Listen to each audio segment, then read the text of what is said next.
Hello friends, Ajay talks ఛానల్కి మీకు స్వాగతం. ఈ ప్రపంచంలో అత్యంత గొప్ప మాంత్రికుడెవరు అని మిమ్మల్ని ఎవరైనా అడిగితే మీరేం చెప్తారు? నేను మాత్రం కాలమని చెప్తాను.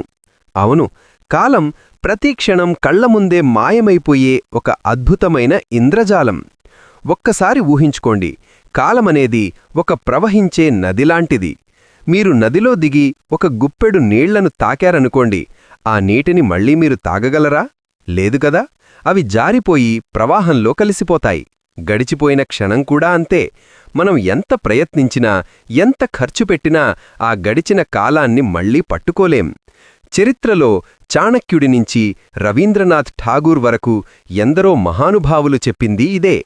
మనం కాలాన్ని వృధా చేసేంత ధనవంతులం కాదు అని ఠాగూర్ అంటారు. అంటే డబ్బు పోతే సంపాదించుకోవచ్చు, కానీ కాలం పోతే మన జీవితంలో ఒక విలువైన భాగాన్ని శాశ్వతంగా కోల్పోయినట్లే. కాని మన చుట్టూ ఇద్దరు రకాల మనుషులు కనిపిస్తుంటారు. ఒకరు ఎప్పుడూ అబ్బా నాకు టైం అస్సలు సరిపోవట్లేదు అని గడియారం వంక చూస్తూ బద్ధకంగా గడిపేవాళ్లు. వీరికి గెలుపు పిలుపు వినిపించదు, ఎప్పుడూ అలసటతోనే మిగిలిపోతారు. మరొకరు అదే 24 గంటలను అద్భుతంగా వాడుకునేవాళ్లు.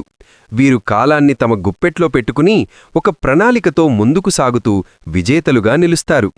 ఆర్థర్ బ్రిస్బేన్ చెప్పినట్లు, గెలిచేవాడు ప్రతి క్షణాన్ని ప్రేమిస్తాడు, అదే ఓడిపోయేవాడు కాలాన్ని వృధా చేసుకుంటాడు. చివరగా ఒక మాట, కాలం మనకు అన్నీ ఇస్తుంది, కాని అదే సమయంలో మనల్ని పరీక్షిస్తుంది కూడా. గెలిచాం కదా అని వెర్రవేగినా, ఓడాం కదా అని కుంగిపోయినా కాలం మాత్రం ఆగదు. అది తన పని తాను చేసుకుంటూ పోతుంది. తామరాకు మీద నీటిబొట్టు ఎలాగైతే అంటీముట్టనట్లు ఉంటుందో, మనం కూడా జయాపజయాలను అలాగే తీసుకుని కాలాన్ని గౌరవిస్తూ ముందుకు సాగాలి.